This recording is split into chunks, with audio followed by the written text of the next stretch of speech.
قال معاذ الله أن نأخذ إلا من وجدنا متاعنا عنده إنا إذا لظالمون فلما استيئسوا منه خلصوا نجيا قال كبيرهم ألم تعلموا أن أباكم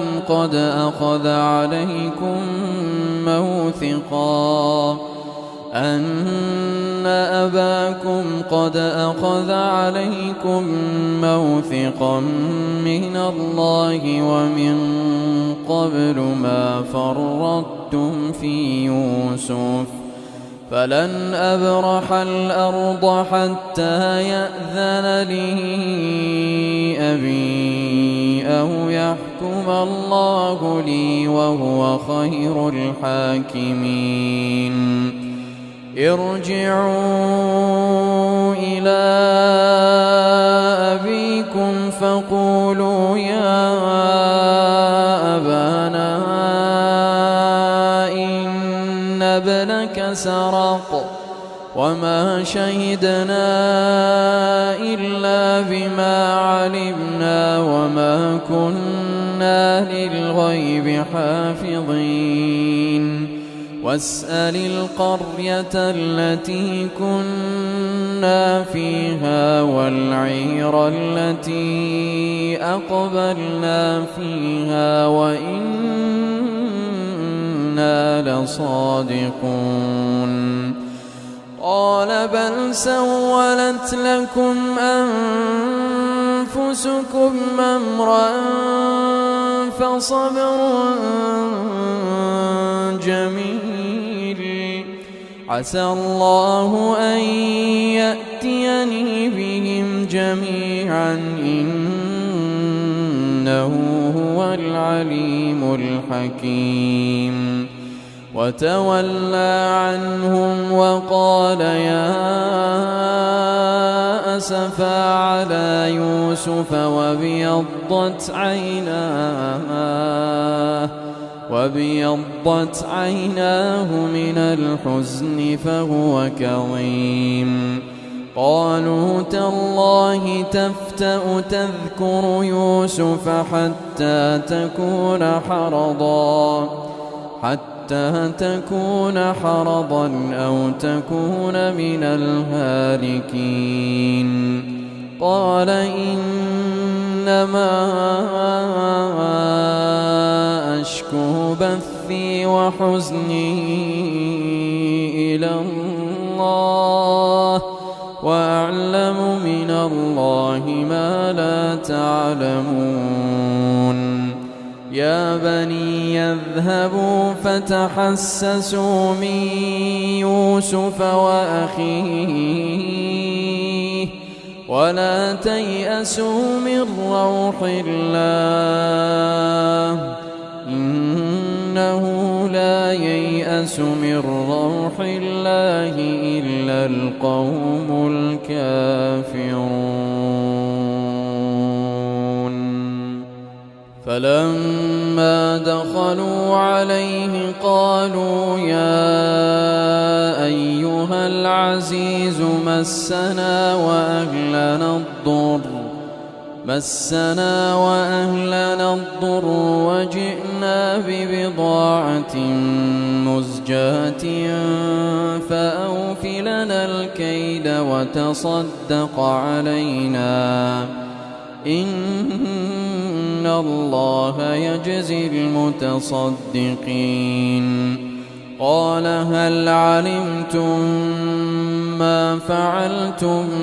بيوسف وأخيه إذ أنتم جاهلون قالوا أئنك لأنت يوسف قال أنا يوسف وهذا أخي قد من الله علينا إنه من يتق ويصبر فإن الله لا يضيع أجر المحسنين قالوا تالله لقد آثرك الله علينا وإن كنا لخاطئين قال لا تثريب عليكم اليوم يغفر الله لكم وهو أرحم الراحمين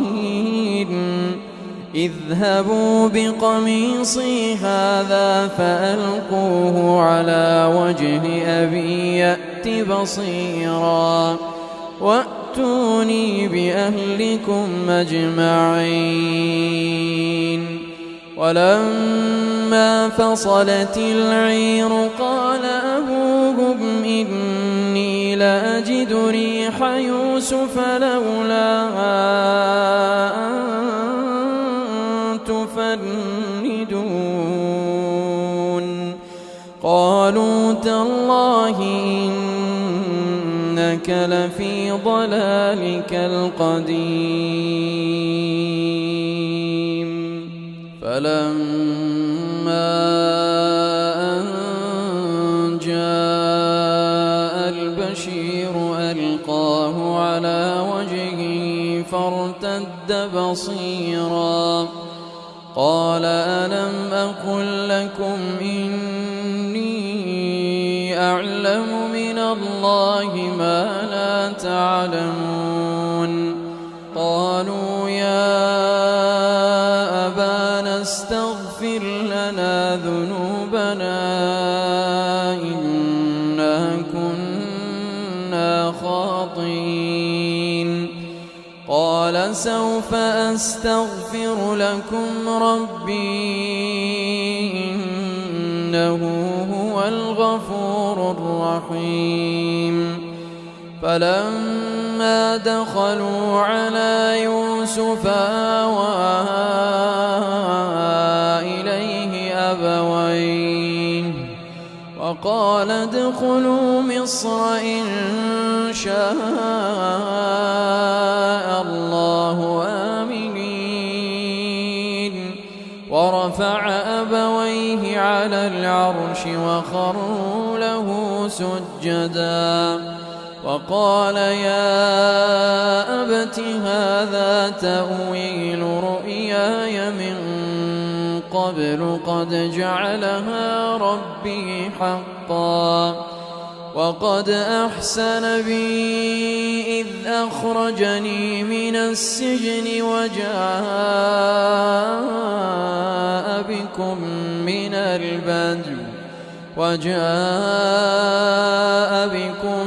من البدو من بعد أن نزغ الشيطان بيني وبين إخوتي إن ربي لطيف لما يشاء إنه هو العليم الحكيم رب قد آتيتني من الملك وعلمتني من تأويل الأحاديث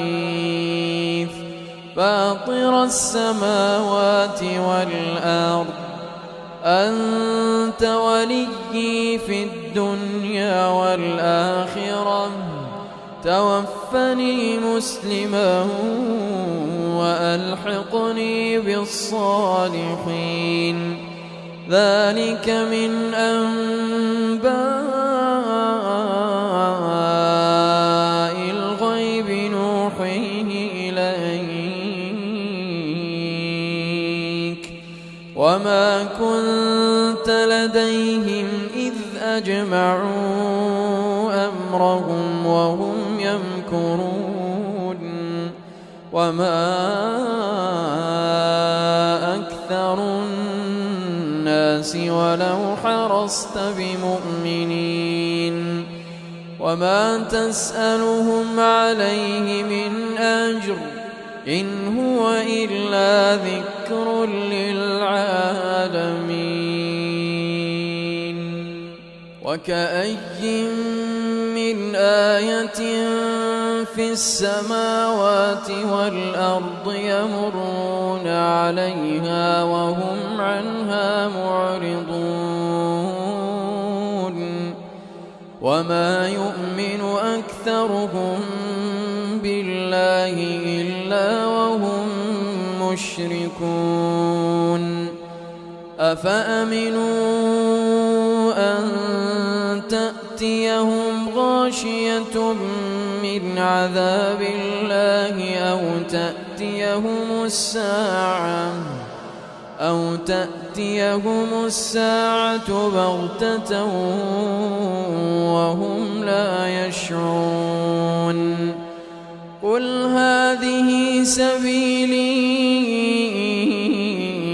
أدعو إلى الله على بصيرة أنا ومن اتبعني وسبحان الله وما أنا من المشركين وما أرسلنا من قبلك إلا رجالا نوحي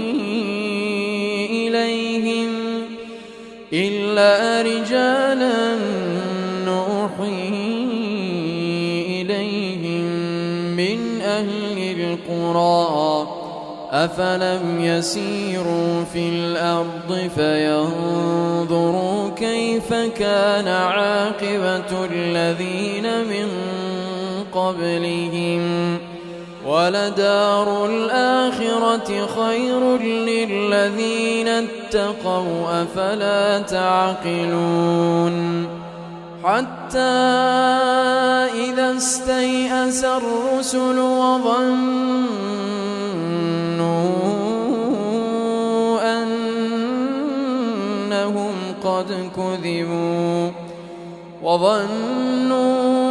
أنهم قد كذبوا جاءهم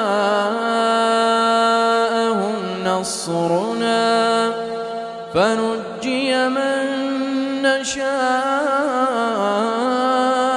ولا يرد بأسنا عن القوم المجرمين لقد كان في قصصهم عبرة لأولي الألباب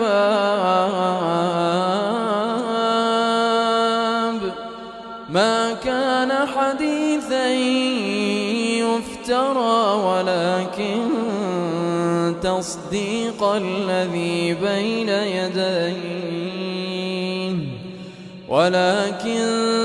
تصديق الذي بين يديه وتفصيل كل شيء وهدى ورحمة لقوم